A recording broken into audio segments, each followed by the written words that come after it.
You or someone you love needs help for an addiction. Where do you turn?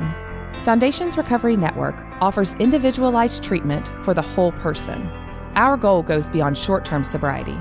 We address substance abuse and co-occurring mental health issues together, providing a firm foundation for long-term recovery. The first step is often the hardest, but we're here with a free assessment, insurance information, and treatment options. Our confidential helpline is available 24/7, so call 877-714-1318 and discover the Foundations Recovery Network difference today. This is Rich Roll, and you're listening to Sober Guy Radio. Yo, what's up? Thank you for tuning in today. Thanks to Humans for bringing us in, and thanks to you for supporting the show.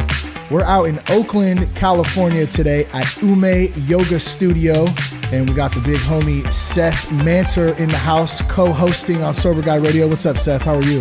What's up, Shaner? It's good to be on again. Yes, man. We got a little trip out here, and we're talking with Chelsea Rappel today. Chelsea, what's up? How are you today? Hey, Shane. I'm feeling awesome. So grateful to be here. Yeah. It's a lot of fun, and we're glad to be out here. We've been stoked about it all week. We got the ladies, Jess and Mel, hanging out with us too. What's up, girls? What are you doing back there? Hanging out? Yeah. Loving it. So, so let's talk about first how we met. We went to the modality conference just about a month ago, probably. We saw TJ Woodward, our good friend, and also Noah Levine out there speak. And where did we met getting a cup of coffee, I think, at the little coffee spot. At the coffee spot, yeah. And I'm like, hey, who's this tattooed dude? Like, let's have a conversation. And then we were out in the grass, and I think it was Seth that wanted to show off his yoga moves. Doing a little yoga together. Tree pose. And we did a triple tree between three of us. It was really hot. That was like the pretty most fresh picture I'd ever seen. Seth was one up with the leg up. That's the tree, I guess, right? So you can tell how I don't know my yoga poses. We were doing something. Yeah, it was pretty neat. I liked it.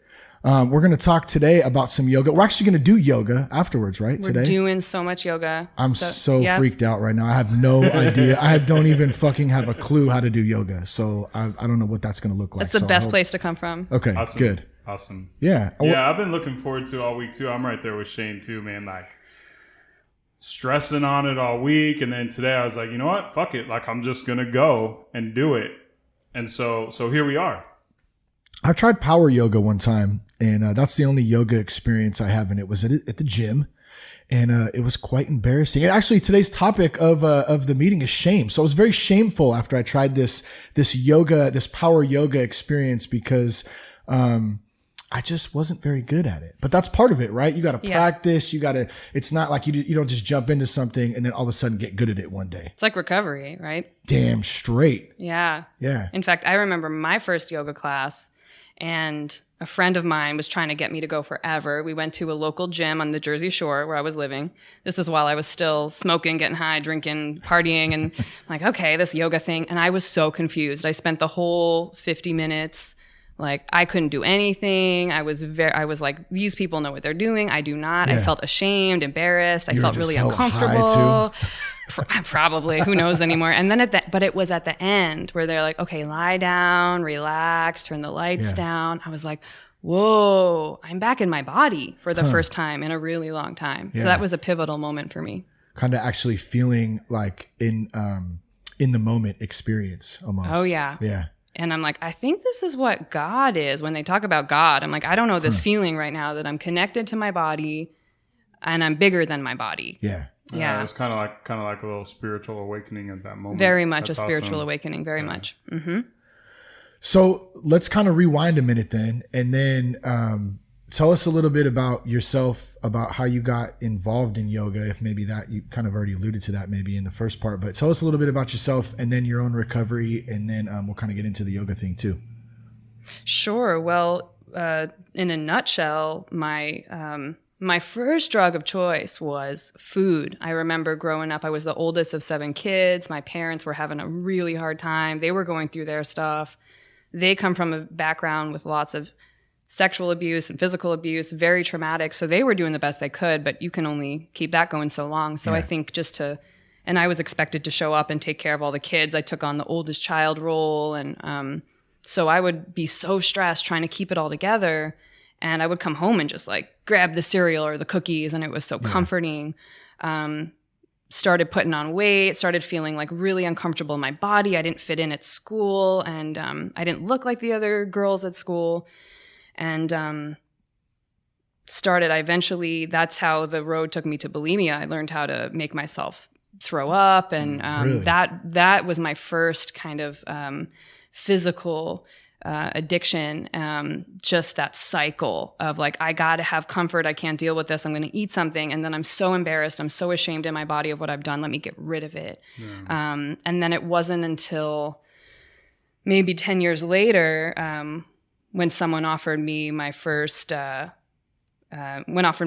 for the first time. And I was like, all right, and actually I was raised very Catholic. I came from a very religious background. I was very spiritual, but I had been so disillusioned that I was just like, all right, let's smoke this, let's do it. And it was an awful first experience. It was so terrifying. And of course, but something lit up in my head, and then marijuana became like the savior for me. Yeah. So it was like, binging on a bunch of food, purging in the bathroom, feeling really awful and scared and afraid and ashamed, and then like, let me get high to make it feel better. And that went on for maybe until I was about 28. So the interesting thing though, when around that same time, when I got my own apartment and I was smoking weed and doing the bulimia, smoking cigarettes, drinking, whatever I could get my hands on, one night stands, my friend did a little handstand or headstand in my bedroom, and I was definitely high then. I remember that. I was like, whoa, what are you doing? And he's like, that. I'm like, what is that? He goes, that's yoga. Like, I'm doing a yoga pose. And that's not, yoga's so much bigger than that. But I was like, if your body can do that, I was so ashamed and estranged from my body. So I'm like, if you can be comfortable and do that, like, can I do that? It opened up a little window. So I was doing the drugs and the yoga parallel to each other for many, many years. It was like this feeling of, this is a little bit of salvation. There's some medicine here in the yoga, but I also have this old medicine that's not really working in the drugs and the food. So it was like this friction of like, things aren't aligning. What I want to be doing and what I'm actually doing are bumping up against each other. Were you still practicing going to church at that time in Catholicism and your background with being Catholic? Because I'm assuming you went through catechism, you did the first communion, stand, sit, that whole thing. Like the whole, I'm confirmed. I got a confirmation name. Yeah. And in fact, no, I think around at the age of 17, 18, when stuff got so bad in my family and things, it was in such a dark place. I didn't know what I was doing. I just was like, there is no God. Really? Or if there is a God, I can't feel God. Yeah. And so it wasn't until, when I did go to the yoga class, and I explained this when we were talking about the hot yoga, and we finally relaxed and did it's called Shavasana. It actually means corpse pose, kind of like a death of the ego in the body, and you kind of rest. That was when I felt like, oh, I think this is that God or that spirit. I think it lives inside of me. Something greater than yourself. Exactly. Basically. Yeah. Mm-hmm. So yoga became my spiritual practice at that point. How long you been practicing since? So that was when you were 28. So it's been quite a few years. Then. When I first did yoga, it was 2006. So about 12 years. Mm-hmm. Nice. We talk about ego. Like that's like, how do you escape from that? Like that's a whole separate part of me. You know what I'm saying? And it's all locked up in my head up here. And there's a big part of it that I know ego and the shit that goes on in my head is not in my heart. You know what I'm saying? I don't really know how else to describe it. Like that's not me. And so when we're talking about diving into shame today, and we're talking about, I noticed too, I was telling Seth before we started, I had to look at what the difference between guilt and shame was. Because they're so similar, and I still don't really know how to describe the two other than really high level here. Guilt being something that I've done, like an action I've done and that I feel bad about. And then shame feeling like embarrassment. Like I'm embarrassed of, somebody busted me out or I've had to, talk about something that's super personal. I don't want to do that. But to separate those things and have like grace on myself that's like one of the hardest things. So let's start here. We'll go around here. I'm gonna start with you, Seth. Like talk about like things that have gone on, and you can get as as specific as you want or just in general, and then having to have grace upon yourself. Like that's one of the hardest things to do, I feel like. Yeah, it is. For me, I think the biggest thing about shame and guilt, right, is kind of working through it on a daily basis, right? We talked a little bit about forgiveness. Yeah. And forgiving myself for some of the things that I've done in my past, right? Maybe not forgiving the acts that I did, but forgiving me as the person. Yeah. And I think the biggest thing with shame and even guilt, and I work on this every day, is that it's just that, right? Like it's a practice. Like I'll never be perfect at it. And I think that if I don't continue to work on forgiving myself, for the shameful or guiltful things that I've done in the past, that it will manifest, right? And I'll go down into that deep, heart, dark crevice, right, that we were talking about earlier. I don't know. Is that kind of what you were asking? Like, yeah, no, it's on point. I mean, I don't think there's any right or wrong answer either, because I think it's such a, like you said, it's such a daily thing. Like, and that goes with recovery in general. This is a daily thing. Like anybody that thinks that they have, let me take that back. I don't want to speak for anybody, but I know for me, when I think like oh man, I got this, it's cool. You know what I mean? Then like God or life or whatever throws some shit at me, and it's like, okay, wait a minute. And you need to check yourself real quick and figure out that this is a daily thing. So like for you, like how have you dealt like bulimia? That's a huge, I mean, I've never been there personally, but I can imagine that is something that is really, really tough to deal with. And especially I read on the flyer, like body shaming, like, and it's funny for me to admit this, but like donuts and sugar and shit, like that's been a huge struggle of mine. So I'm like, how the hell can I every day, right? I deal with it every day. I go right by the donut shop and every once in a while it calls my name, Seth, and I'll stop. Those donuts are very talkative. Yeah, they are. And I won't even just get one donut. I'll get 3, right? Right. You it's like that the like maple. Insatiable hunger, right? That like we talk about that in the 12-step rooms of like that God-shaped hole that can really never be filled. But donuts can be pretty useful to some extent, right? And it's interesting, sometimes you go to the rooms and what's on the table. You got the cookies, the donuts, the coffee. It's just like, what else can I use to fill that? It's the legal drugs, right? And we can go into the store anytime and no one asks us questions. It's like, fill me up with those M&Ms and that soda. And it's really embedded in our culture, especially as a woman. It's just, we were talking about this earlier. I used to want to be an actress and I couldn't deal with the audition process because they just look at your body and they put a label on you. Oh, you're old, you're young, you're fat, you're thin. Your worth is based on what I perceive of you and how you look. And that's really stressful. And I remember, being very young and just looking at the other girls who were getting the dates and looking at my body and being like, I don't look like that. And the boys aren't asking me out. And my home life is falling apart and my dad doesn't want to pay attention to me. And like, I just kind of like, let me just, make a big pot of macaroni and cheese and fill that. Yeah. And it worked really well for a moment, it really did. Kraft or Velveeta? Oh man, it's hard to say when it comes to cheese, right? And it's not, cheese, and that's another thing in recovery too for me, because as someone who I've been, in recovery from this eating disorder for almost 4 years, but it's learning to not judge myself on like what I ate today or didn't eat and how, what I put in my body, because I can be the harshest critic of myself and value my self-worth based on what my body looks like. Or, I don't even weigh myself anymore. I go to the doctor. I said, don't tell me the number. I don't want to know. I don't want to put that label on myself. So, and it's just, it's entrenched in our culture. I went to the doctor the other day. I took all the shit out of my pockets. Like it was going to make a difference, like, let me get my wallet out and my phone out. Cause I want to see the legitimate weight we got going on there. Why is that such I ask why is that such like a thing? But I guess you're right. I mean, you kind of already talked about it. Like there's this judgment on society on we need to be the best at stuff. And I want to be the best at shit, but like, how do you do it in a way that is non-self-judgmental? Like I'm my own worst enemy.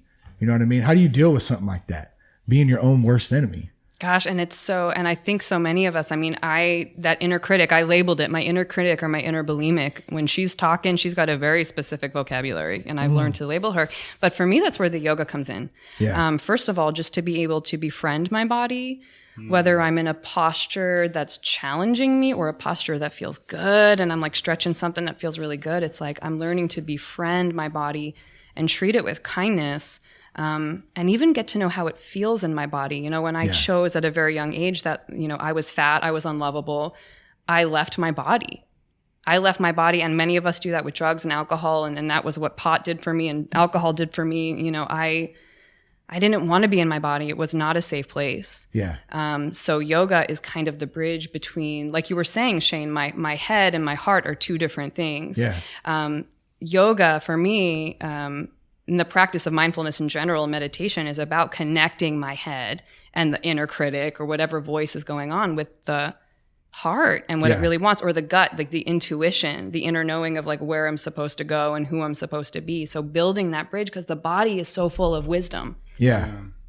So give us a little rundown, if you would. Let's dive into mindfulness a little bit more. Seth and I are really, you know, we've really kind of came together, I feel like, in the last couple of months and been on this like quest to like start this new meeting in Vacaville and like dive in head first to mindfulness. And I know for me, and you and I have talked a little bit, it's been huge for me. It's just been, there's things that I've heard before, but I haven't heard them presented in the way like I have like with Refuge or with just mindfulness in general. And I think if the same's for you, right? I mean, absolutely. You've kind of been diving in and feeling some of the same first. stuff. And it's been kind of like my new addiction, right? Like I find myself to either read on mindfulness or listen to podcasts on mindfulness. I'm looking up places where, you know, they give meditation classes. I'm actually going on Tuesday. Looking forward to that. So yeah, it's become a new, it's all new to me, and it's like super exciting, because it's real shit that I get to hear. So I'm looking forward to it. And I'd like to hear, you know, Chelsea's take on the whole mindfulness thing. Let me point one thing out real quick, and then I'm gonna have you take that away, okay? Because I think this is super important, especially for all of us, definitely, but definitely for dudes out there listening too. Because dudes, we're supposed to be like, we know everything, and we got to be the best at it, like I was talking about earlier, right? What we're talking about here is stepping outside of your comfort zone and trying something out that you don't know how to do, and that is okay. You don't have to know how to do everything. Okay. And that's what happens when we get to, at least for me, when I started getting into my late teens, early 20s, is I stopped doing shit because I was scared of whether it was failure or what people would say about me, what people would think about me, or even success at some point too. So like, I'm encouraging people out there, like, step out of your fucking comfort zone. Like, who gives a shit what anybody thinks? Like, if you want to try something, go for it. Like, jump out, whether it's yoga, mindfulness, fucking yogging, if you want to yog around the damn park, if you want to play chess, if you want to, whatever it is that you want to do, like, go for it. Like, just jump in and go for it.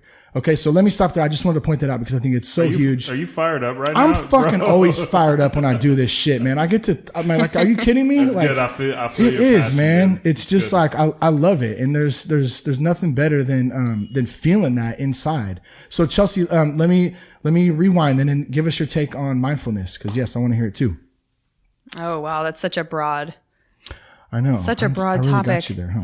Yeah, you know, and what I'm actually relating to, because my business is all about the business of the isness, right? It's like all about that mindful process. And, you know, when I work with I don't know if I've mentioned this, but my out of my comfort zone, my biggest dream was to create my own business that blends the yoga with the recovery. And I'm about to launch my website, which is awesome. Awakened Yoga, awakenedrecovery.com. Nice. And, it was, you know, I thought, you know, like using drugs and alcohol and food kept me from at a really safe distance from my dreams. And addiction in general, just, you know, it separates us from ourselves, from our family, from our dreams. And the interesting thing about yoga literally translates to mean union or connection. So it's the opposite in a way of that disconnect. So, you know, that the 12 steps and the cognitive piece of self-inquiry and really looking into, really honestly taking a look at myself and my life thus far, you know, and it's kind of that approach of like, I'm looking at everything that's happened up to this point. I'm looking at where I am now, and I need to be willing to look at where I want to go and how to integrate that. And that's what I do with my clients and my students and myself.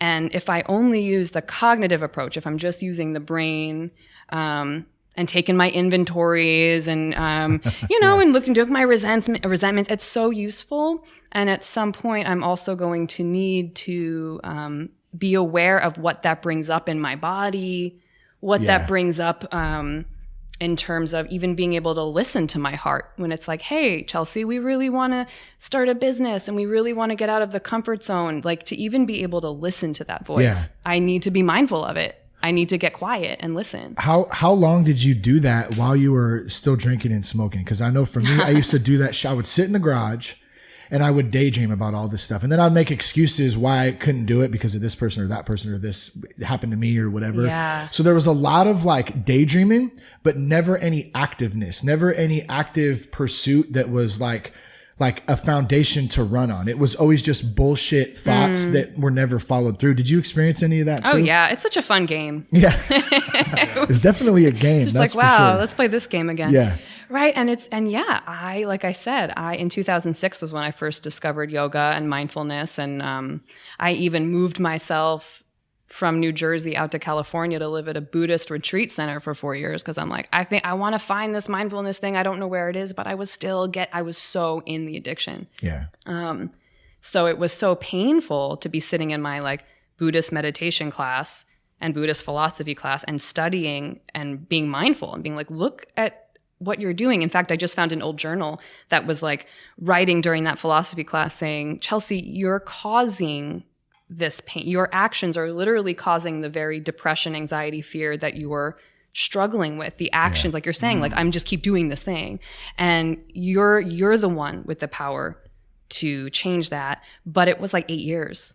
It was like, you know, 8 years in the making. It was, until that. Yeah. Right. So that was painful to really be mindful and like, wow, look what I'm doing to myself, but I'm going to keep doing it. Look what I'm doing to myself, but I'm going to keep doing it. Like that was hella painful. Yeah. And I'm just going to keep plugging yoga because it's just everything comes back to it for me. But like, you know, the asana piece, and asana meaning the poses,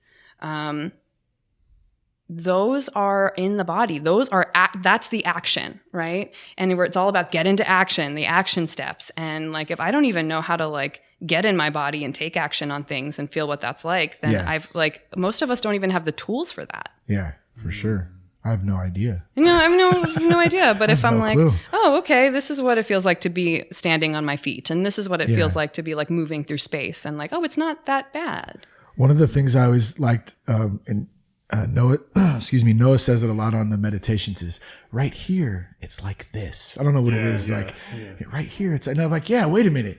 It is. It's like this right now, you know, and that always to help me kind of like bring it back in and say like, okay, here's my feet, you know, on the floor. Here's my hands on top of my legs, or and actually feel that, and you're connecting, right? Is that kind of how you describe it? You're connecting mind, body, soul, everything. Absolutely, right? Because like I said earlier, we're like this addictive terrain of just being a bunch of different parts that are all over the place. Yeah. My head's over here, like I'm thinking I want to do this, but my body's actually doing this other thing, and like my heart is really just wanting something entirely different. So there's all these parts that are scattered around. And what the mindfulness, whether you're sitting still and meditating or you're on your yoga mat, what we're doing is we're integrating all of those parts, and we're bringing it into a place of wholeness, which, you know, our friend TJ of Conscious Recovery is always saying, like, hey, TJ, we're intrinsically underneath, we're whole. And that's what we're wanting, like that God-shaped whole. Like, I want to come back. I just want to be whole. I want to feel that again. So integrating all of those parts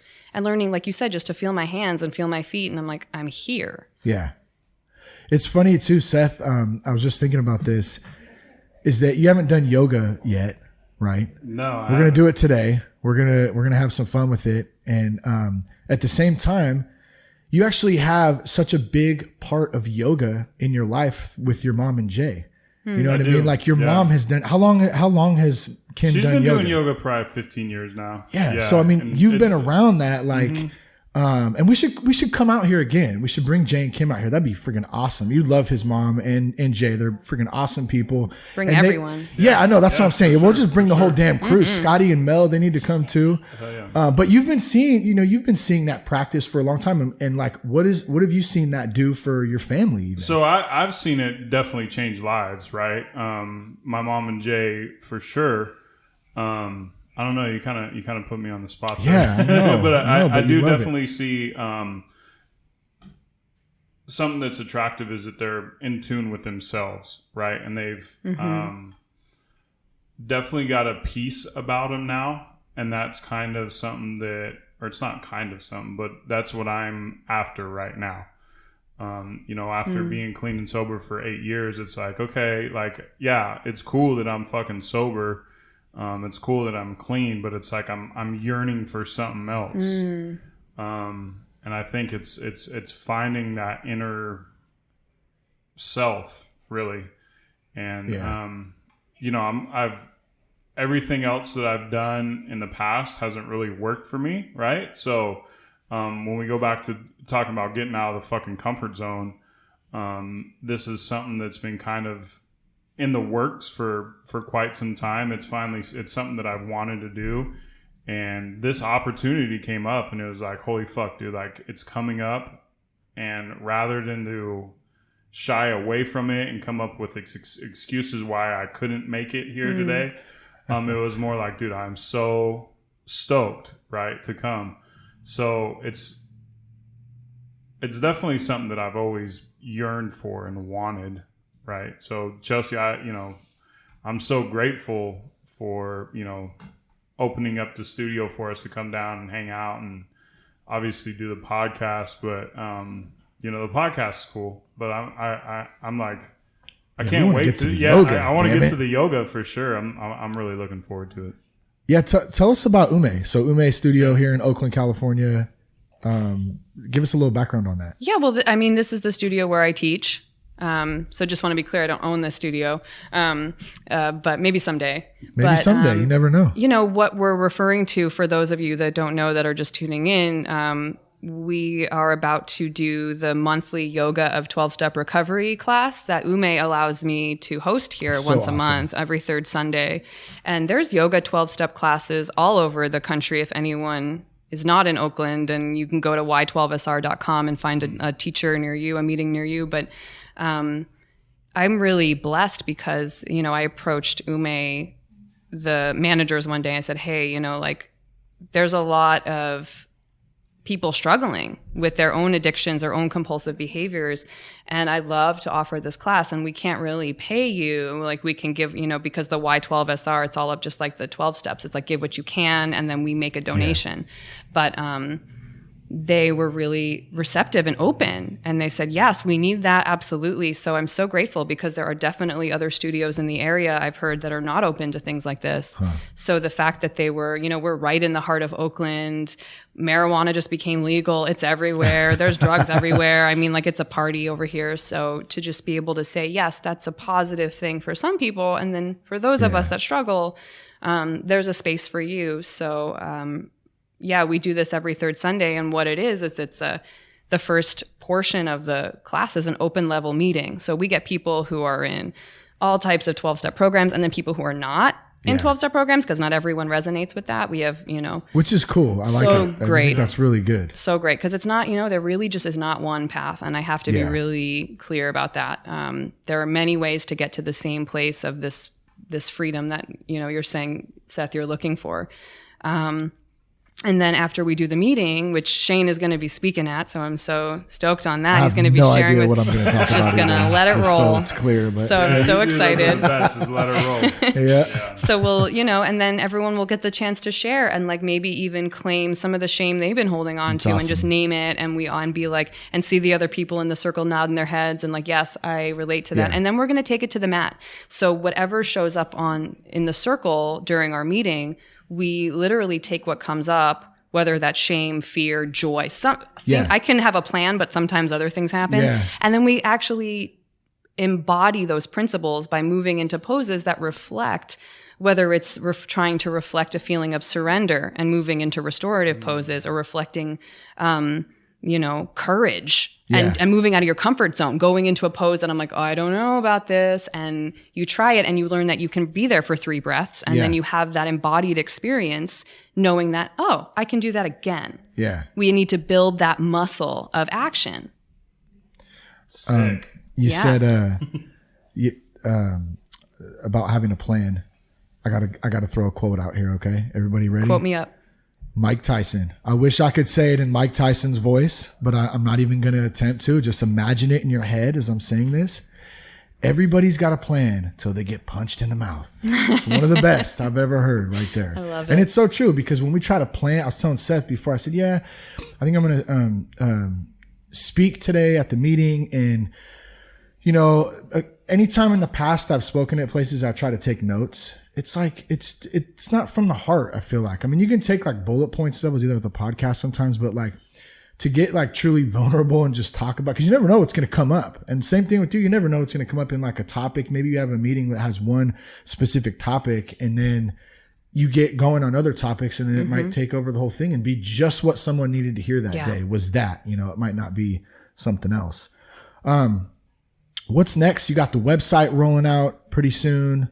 What are your plans for moving forward with the meeting? And are you just kind of taking it one day at a time, which is always a good thing in recovery, that old cliche? Or what's going on next for Chelsea? Well, continuing to move out of my comfort zone and stepping up. And in fact, in Awakened Recovery, we actually don't say one day at a time. We say one breath at a time. Because one day can feel like a long time for some days, right? So one breath at a time. But so what I'm currently doing, we're going to keep rolling with this yoga 12-step meeting. But, I also am taking Awakened Recovery into treatment centers. So we're going into residential, we're going into outpatient, intensive outpatient clinics, where people are saying, okay, we have our yoga, we have our therapy groups, we have our, educational groups, we have our detox, right? And then I'm curious about this yoga thing. How is yoga helping people? We'd like to talk to you, Chelsea. So that's where we come in. And that's awesome. And we get people breathing, right? Feeling their breath. We get people learning how to deal with cravings by relaxing their body and just learning how to... How do I deal with the craving for a Hostess cherry pie? Well, definitely go get a cherry pie. Well, that's the thing, right? Because cravings can seem so personal, right? Yeah. In fact, there's a teaching I love, a teacher I like to go practice with. She reminded me of the 3 Ps. And the 3 Ps are, and especially if you're experiencing a craving, a challenge, the 3 Ps are like, first of all, it's not personal. Second of all, it's not permanent. Right. And third of all, it's not perfect. Right. So letting go of that standard. And that's good. Yeah, the 3 Ps. It's not personal, it's not permanent, it's not perfect. And knowing that, like I said, one breath at a time, I can stay present with feeling my feet on the floor. And eventually this thing will pass. This cherry pie, we'll move on from the cherry pie. And I'll go do something cool. Go take my dog on the beach, or go climb a rock, or... I'm going to try it. So the 3 Ps, because I think those little trigger, tricks, like Seth would have taught me one a long time ago. Look at your feet. He would always say, if you're feeling lost, you just look at your feet. You're right where you're supposed to be, and like, so those things like that are the 3 Ps. Another good example, because those moments is what really can get you sometimes. And that goes back to the mindfulness. I'm not being mindful of that urge to eat this fucking pie or cake or whatever. I'm just using sugar as an example, because that's one that's really relevant for me right now. Thank God it's not vodka though, or something. Or not that it's, same issue though. And in that moment, it's like autopilot. Right. There's no thought process. It's just, I'm going to eat this shit now. Right. I don't know. It's hard. It's a hard thing. Gotta have some tools. I've found too, man, that I get, when I'm craving something, like everything else shuts down. Right. Yeah. And I come super focused on whatever it is that I'm craving. I think the last craving was for some new furniture, right? Like who the fuck needs new furniture? You know what I mean? And nonetheless, I mean, I caved in, right, and bought some new furniture, but I found that I was so focused and zeroed in, like I couldn't even focus at work because I was thinking about this new furniture that I had to have, right? And then it's crazy that the cravings, the biggest thing that I'm trying to realize is that the craving is not a permanent thing, right? And it's not even a permanent fix to what the void that I'm trying to fill, right? And this is something that my wife talks to me about all the time. Like, what is the void that you're trying to fill? You know? So it's important to, and I'm becoming more aware of the cravings, right? They're not, I'm a fucking alcoholic, right? I drank to I craved good feelings and so that's why I drank, because I didn't want to feel bad, right? So I still crave things that want to make me feel good. And I think it's crazy, right, that there's this impermanence thing out there nowadays that I've just learned about, and it's been around for a very long time. But I'm kind of adapting that into my life now, right? Is that craving it's not a permanent thing, and it's not gonna permanently fill the void that I feel that I have in my body right now. Yep. Right. And it's fucking crazy that in fact it's gonna pass, right? Yep. So gnarly. Gnarly. Why do they put a G in front of gnarly? Little surprise. It is. It's like it's I even didn't think like a K. But it's a G? That doesn't make any sense. And neither do I right now. Why the fuck am I talking about this? Anyways, let's move on. Where are we at right now anyways? Where are we at on time? We're at about almost 4:20. Oh, here's one thing I forgot about. This is hilarious. So you mentioned we're right in Oakland right now. Weed, right? Weed Central, straight up. You probably Amsterdam. Bro, you read my mind. I was going to say Humboldt County, you have California, and then you got Oakland, and you have a fucking college here, for those who've never been to Oakland, it's or like whatever, across the street from us or something. Yeah, it's right down here on Broadway. Oaksterdam College, where you can go and learn how to grow marijuana. Like straight up. It's crazy. Any thoughts on that? Or am I just going to fucking, no? Well, in fact, there are other yoga classes you can go to where you smoke a little weed and then do some yoga. And I don't have anything against weed personally. I don't. I mean, I don't want to smoke it anymore because I can't just like take a hit. Like I'll be smoking it from the time I wake up in the morning till the time I go to bed at night. That's the kind of smoker that I was. Oh yeah, me too. And so it's not so much the weed that's the issue, because I wish I could take a yoga class and puff a little bit of weed sometimes and just that's it. But I can't do that. You know what I mean? And that's important to recognize in oneself. Yeah, because some people can. And I'm not saying every single person is an addict, but I really do believe that many of us do have our hooks. For sure. What Pema Chodron, she's a Tibetan American Buddhist nun, and she talks about addiction. She uses the word hooks. What hooks you, right? Whether it's a person, or a TV show, or your favorite flavor ice cream. Like, what really gets you hooked? And then, like Seth was talking about, I can't think about anything else until I get that thing. Yeah. And that one of the highest levels of attainment in yoga, they would I hope I don't mess this up too much. Sorry, yogis out there, but it's the term acharya. So, which is how you might refer to a teacher or a guru. And acharya means the one who sees the patterns. So, for example, one of the highest levels you can get to in yoga is not to be able to stand on your head. That's not anywhere in the Yoga Sutras. But one of the highest levels of attainment is to be able to be aware of those patterns, to really know yourself, right? To know thyself really well, to know my tendencies, what we talk about in the 12 steps, my defects or defenses, where do I default to when I'm stressed or I'm having a hard time or, I'm confused, and to just know that about myself. So then, at the end of the Yoga Sutra, the goal is for there to be freedom. They use the term kaivalya, and kaivalya translates to, kind of two American words, English words, which is freedom and choice. Choice, right? So addiction is often like, I got to get this thing right now. I got to get my fix. I got to get it's like the hook. Yeah. And I got to get it or else, and nothing else matters. I'm so zoomed in.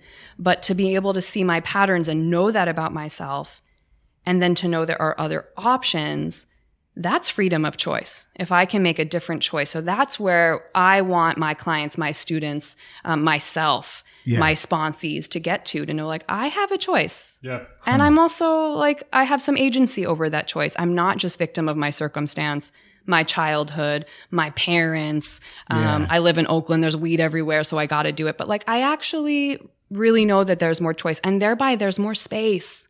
It's not like, oh, I'm so zoomed in on there's no space and I can't make any other decisions, but there's more. I just have more options. And for me, that's freedom. Yeah. Hell yeah. Yeah. Very well said. That's good stuff right there. And you talked about the victim mentality too. That's always a big one. Like, it's a whole podcast in and of itself, right? That's a whole podcast in itself, and probably more than that for sure. But stepping out of that, stepping away from it. And I know for me, embracing some of that old shit from the past, like my dad, I have issues with my dad, still dealing with until this day. It came a long way in that. Absolutely. But at least it's not to a point now where before it was like, oh, poor me, the victim. You know what I'm saying? Like, I don't have to do it. And that was a huge part of what prohibited me from going down a path into recovery for a long, long time. Once that was out, boom, let's do some shit now. Right. You're not tethered to those, those binds. It's tough though. It's a daily battle. It's still a daily battle. It's a daily practice, dealing with, my father, with issues. We all have something that we're dealing with, like all of us, like no matter what it is. Anything else you guys want to add? Any other topics of discussion you could think of, or we want to roll on? We got a few minutes left, I think, before we head out and get I'm going to buy some of those yoga pants out there, the purple and pink ones. Or with the palm trees on them. With the palm trees. So I was thinking about rocking those so that I can get a good stretch on, Right. Yeah. And I guess I would like to say, there are so many fabulous yoga pants and yoga clothes and yoga mats and music and, things that we can be shiny and distracting in the yoga industry. Or getting hooked on, I really want to attain a certain posture and thinking that's like the end result, right? Or like, that's what this thing is about. And in fact, like, it's just kind of sparkly, shiny distractions. And not to say there's anything wrong with fun yoga pants. I got some fun yoga pants on right now. I mean, don't get me wrong. I'm a human. I'm in this human body, right? Yeah. But, for anybody who's like, oh, I can't do yoga because ... right? I find it's such a parallel to, I can't go to a meeting, or I can't get recovery because ... Yeah. Just to like really get curious about your own, my own excuses or reasoning or motivation. Just get really clear of like, what am I really holding myself back?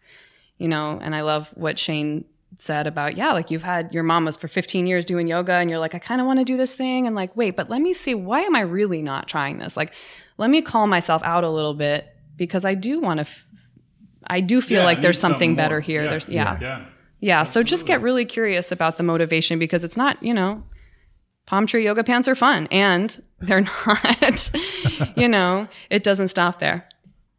I don't know how good they look on my non-yoga doing ass, but all right, I'm going to stop right there. Not go any further. I'm just ready to get this yoga. I am too. Some yoga, dude. Like, it's been a want and need and desire of mine for probably 3 years now, and so here I am, right? Like, I'm kind of in awe of the studio's beautiful. Obviously the yoga pants are cool too, right? But I think it's a gate. I think it's a gateway. It's going to be a gateway for me to be here today. So. Right on. Yeah. So awesome. I'm just so stoked for you. And, you were the one that were like, hey, yoga, hey, let's do this pose. Look, I can stand on my foot. Let's take a picture. I'm like, I want to do this. And there was just something that lit up in you. And to get to be here, sitting with you, Shane, Seth and Shane, and that you actually are here and showed up and stepped out of your comfort zone to explore this. I'm just in awe of you, just really brave, lots of courage. That's what it's all about. We appreciate it. We appreciate the opportunity. It's been fun. We're going to rock this class here. And man, and real quick too, so I don't forget, like, congrats to you on having an idea and fulfilling a need. Thank you. Sure. And just fucking going after it. Because I know I had read you were very open and candid on Instagram about a post probably a month ago when you kind of asked me, hey, would you speak at the meeting? Mm-hmm. And then a couple of days later, you'd put a post on there and you got real vulnerable about it. And you talked about how some of those insecurities and those voices come up in your head and say, nobody's going to come. Why am I doing this? It's stupid anyways. And like, I know I've had those thoughts about the podcast, about so many things in my life. And like overcoming that is such a hard thing sometimes because that voice in there, man, it just goes and it goes and it goes and it goes. And if you don't have tools and community and people to build you up around you to help silence that thing, and then you don't have some courage to just jump out and say, fuck it, I'm going for it. So like mad props to you. And thank you for having us out here today. It's been really cool. Thank you, Shane. Let me leave the floor to you. Tell us where we can find more information about you, your Instagram, the website coming up. Where can folks reach out to you and find out more about you and yoga? Yeah, well, for sure. The website will be live probably by the time this podcast is live. So you can go to awakenedrecovery.com, learn more about how you can get involved with the projects we have going here. You can, reach out and take a free class with me, see what you think. If you're a treatment center or if you're an individual and you're like, I'm sober, but like, hey, I think there's something more. I think I can feel more fabulous. I think I can feel more confident. I think I can have a way better experience in my body than I'm having now. Reach out. And Chelsea Rappel is my name. We're joking, rappel down the mountain, rappel into the crevices, the deep, dark spaces where no one else wants to go. It's my destiny. So I'm happy. I'm here for anyone that's wanting to have a conversation around that, or you're a teacher and you want to get involved and see how you can and support the movement. And so much gratitude. Thank you so much, guys. Cool. Good stuff. Hey, did you drink my water? I think I did drink your water. I thought that was your water. No, I drink your water. We'll get you more water. Seth, Chelsea, thanks for coming on the show. Much appreciated. We're going to go kick some ass at yoga right now. Thanks for tuning in today. You can check us out at thatsoberguy.com. There's resources there. You can contact us there. Shoot us a message. Leave us a review on iTunes. Peace, love, respect. Keep the blood clean.